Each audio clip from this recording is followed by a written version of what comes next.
வணக்கம். இன்றைக்கி நம்மளுடைய சேனலில் பார்க்க போகிறது ரோட்டுக்கடை சால்னா தான் நம்ம பார்க்க போகிறோம். அதுவும் சப்பாத்தி, பரோட்டா, தோசை, இட்லி இந்த மாதிரி எல்லாத்துக்குமே யூஸ் பண்ணுற மாதிரி நம்ம ஒரு சைட் டிஷ் பார்க்கலாம். வாங்க, அதுக்கு என்னுடைய சேனலை ஃபஸ்ட்டு சப்ஸ்கிரைப் பண்ணிக்கோங்க. கூடவே பெல் பட்டனையும் கிளிக் பண்ணிக்கோங்க. இப்போ நம்ம வீடியோக்குள்ளே போயிடலாம். எப்படி செய்கிறதுன்னு பார்த்துடலாம். அதையும் ஃபஸ்ட்டு ஒரு மிக்ஸி ஜார் எடுத்துக்கோங்க. அதில் ஒரு கைப்பிடி அளவு தேங்காவை போட்டுக்கோங்க. அதுக்கப்புறம் ஒரு 2 டேபிள் ஸ்பூன் அளவு உடச்சக்கடலை ஆட் பண்ணிக்கோங்க. உங்கள் கிட்ட வேர்க்கடலை இருந்தாலும் நீங்கள் வேர்க்கடலை ஆட் பண்ணிக்கோங்க. அது இன்னும் டேஸ்ட் கொடுக்கும். இப்போ அடுத்து நான் கிராம்பு ஒரு 3 போடுறேன். கூடவே பட்டை ஒரு 2 போடுறேன் மெலிசா. இந்த மாதிரி ஒரு மெலிசா 2 துண்டு போட்டுக்கோங்க. நீங்கள் முந்திரி பருப்பு இருந்தாலும் முந்திரி பருப்பு ஆட் பண்ணிக்கோங்க. அது இன்னும் உங்களுக்கு திக்னஸ் கொடுக்கும், டேஸ்ட்டும் கொடுக்கும்.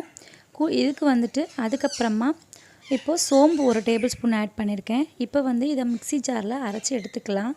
பாருங்கள், இந்த மாதிரி ஃபைன் பேஸ்ட்டாக அரைச்சிக்கோங்க. நல்லா திக்காக அரைச்சி எடுத்துக்கோங்க.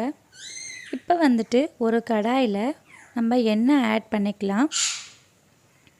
எண்ணெய் தேவையான அளவு ஒரு 3 டேபிள் ஸ்பூன் ஆட் பண்ணிக்கோங்க. 3 டேபிள் ஸ்பூன் ஆட் பண்ணிவிட்டு அதுக்கப்புறமா நம்ம முக்கியமான பொருள் இதுக்கு சுவையாக கொடுக்கக்கூடியது சோம்பு தான். ரொம்ப சுவை கொடுக்கக்கூடியது. ஒரு டேபிள் ஸ்பூன் சோம்பு போட்டுக்கலாம். இப்போது இது எண்ணெயில் நல்லா பொரிஞ்ச பிறகு பாருங்கள், நல்லா பொரிஞ்சிருச்சு. இப்போ இது கூட கல்பாசி ஆட் பண்ணிக்க போகிறேன். ஒரு 2 இலை கல்பாசி ஆட் பண்ணிக்கிறேன். இந்த மாதிரி கடைகளில் விற்கும். கல்பாசி ஆட் பண்ணிக்கோங்க. இது இன்னும் நமக்கு டேஸ்ட் கொடுக்கக்கூடியது. இந்த சால்னாக்கு எதுவுமே இல்லை, கறி போட வேண்டாம். கறி போடாமே நமக்கு அந்த சால்னா டேஸ்ட் உங்களுக்கு வந்துடும் இதில். ஸோ இப்போ பாருங்கள், நல்லா வதங்கிடுச்சு. இப்போ வெட்டி வச்சுருக்க ஒரு வெங்காயம், பெரிய வெங்காயம் நான் 1 ஃபுல்லாக ஆட் பண்ணியிருக்கேன். மெலிசாக கட் பண்ணிவிட்டு அது நல்லா வதங்கட்டும்.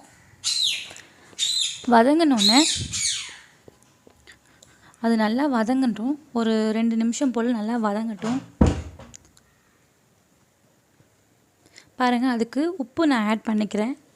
தேவையான அளவு உப்பு நான் ஆட் பண்ணியாச்சு. இதுக்கு நல்லா வதங்கிறதுக்காக சீக்கிரமாக வதங்கிடும் உப்பு போட்டோம்னா.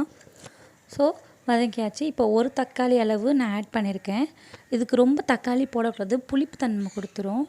ஸோ ஒரு தக்காளி இதுக்கு போதுமானதாக இருக்கும். ஏன்னா உங்களுக்கு எவ்வளோ குவான்டிட்டி நீங்கள் அதிகமாக செய்கிறீங்களோ அதுக்கேற்ற மாதிரி தக்காளியும் கொஞ்சம் ஆட் பண்ணிக்கோங்க, வெங்காயமும் ஆட் பண்ணிக்கோங்க. இப்போ 2ம் நல்லா வதங்கிடுச்சு.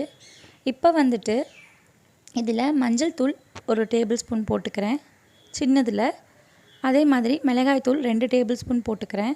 உங்களுக்கு காரம் எவ்வளோ தேவைப்படுதோ அதுக்கேற்ற மாதிரி நீங்கள் ஆட் பண்ணிக்கோங்க. இப்போ இது எண்ணெயிலே நல்லா வதங்கட்டும். இது எண்ணெயிலே நல்லா அந்த பச்சை ஸ்மெல் போகிற வரைக்கும், மிளகாய் தூள் போகிற வரைக்கும் நம்ம ஆட் பண்ணிக்கலாம். நல்லா வதக்கி எடுத்துக்கலாம். இப்போ நல்லா வதங்கிடுச்சு. இதில் இப்போ அரைச்சி வச்சுருக்க இந்த பேஸ்ட்டை நம்ம இதில் ஆட் பண்ண போகிறோம். இப்போ எல்லாத்தையும் இதில் ஆட் பண்ணியாச்சு. ஸோ மிக்ஸி ஜாரில் எக்ஸ்ட்ராஸ் இருக்கிறதுல தண்ணி ஆட் பண்ணி நம்ம இதை வாஷ் பண்ணி இதில் போட்டுக்கலாம். பாருங்கள், அதில் மிச்சம் இருக்கிறதெல்லாம் அந்த தண்ணியை ஆட் பண்ணி நம்ம கலந்து விட்டாச்சு. இன்னும் உங்களுக்கு திக்காக தான் இருக்குது பாருங்கள். இன்னும் கொஞ்சம் தண்ணி கூட நீங்கள் ஆட் பண்ணிக்கலாம். உங்களுக்கு ரொம்ப திக்காக வேணும்னா ஓகே, கொஞ்சம் தண்ணி ஆட் பண்ணிக்கோங்க. இதெல்லாம் மிக்ஸ் பண்ணி விட்ருங்க. மசாலாவோட எல்லாம் மிக்ஸ் ஆகட்டும்.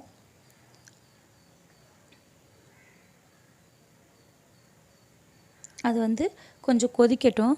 இப்போ பாருங்கள், நல்லா மிக்ஸ் பண்ணியாச்சு. நான் லோ ஃப்ளேமில் வச்சு தான் செய்கிறேன். இப்போ பாருங்கள், தண்ணி இன்னும் கொஞ்சம் எக்ஸ்ட்ரா ஆட் பண்ணியிருக்கேன் நான். ஏன்னா ரொம்ப திக்காக இருக்குது எனக்கு.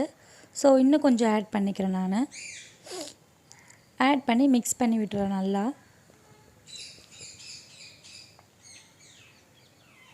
நல்லா மிக்ஸ் பண்ணியாச்சு. இது ஒரு 2 நிமிஷம் போல் நல்லா கொதிக்கட்டும். வாங்க, 2 நிமிஷம் கழித்து பார்க்கலாம். பாருங்கள், நல்லா கொதிச்சுட்டு இருக்குது. இதில் லாஸ்ட்டாக போட போகிறது சிக்கன் மசாலா. அதாவது ஆச்சி சிக்கன் மசாலா கடையில் விற்கும். அது போடுங்க. இன்னும் டேஸ்ட்டு ரொம்ப டேஸ்ட்டாக இருக்கும். இதை ஆட் பண்ணால் மட்டும்தான் அந்த ஃபைனல் டச்சே உங்களுக்கு கிடைக்கும். ஸோ அதை ஆட் பண்ணிக்கோங்க. 1 டேபிள் ஸ்பூன் போதும், ரொம்ப வேண்டாம். 1 டேபிள் ஸ்பூன் மட்டும் ஆட் பண்ணால் போதும். அதை ஆட் பண்ணிவிட்டு நல்லா மிக்ஸ் பண்ணி விட்டுருங்க. உங்களுக்கு இதில் சிக்கன் போட வேண்டிய அவசியமே இருக்காது. அந்த மசாலா சேர்த்தா மட்டும் போதும் உங்களுக்கு. அவ்வளோ டேஸ்ட்டாக இருக்கும் உங்களுக்கு. இதை வீட்டில் நீங்கள் ஒரு வாட்டி ட்ரை பண்ணி பாருங்கள். எப்படி இருக்குன்னு எனக்கு சொல்லுங்கள். கண்டிப்பாக கமெண்ட் பாக்ஸில் மறக்காமல் கமெண்ட் பண்ணுங்கள். பாருங்கள், இப்போ சிக்கன் மசாலா போட்டு நல்லா கொதிச்சிட்டு இருக்குது. இப்போ லாஸ்ட்டாக கொத்தமல்லி தலையை நம்ம தூவிடலாம். தேங்காய் ரொம்ப நேரம் கொதிக்கணும்னு அவசியம் கிடையாது. தேங்காய் ஆட் பண்ணிவிட்டு கொஞ்சம் நேரம் 2 நிமிஷம் கொதிச்சா போதும். ரொம்ப கொதிச்சுன்னா அதோட ஃப்ளேவர் போயிடும் உங்களுக்கு. ஸோ பாருங்கள், இப்போ நல்லா கொதிச்சிட்டு இருக்குது. இப்போ கொதிச்சாச்சு. இப்போ பார்த்திங்கன்னா நல்லா கொதிச்சுட்டு இருக்கிறது நல்லா தெரியுது. இப்போ இதை நம்ம சர்வ் பண்ணிடலாம். இப்போ கொஞ்சம் நேரம் ஒரு 2 நிமிஷம் நல்லா கொதித்த பிறகு நம்ம ஆஃப் பண்ணிடலாம் அடுப்பை. ஆஃப் பண்ணிட்டு நம்ம இப்போ சர்வ் பண்ணிடலாம்.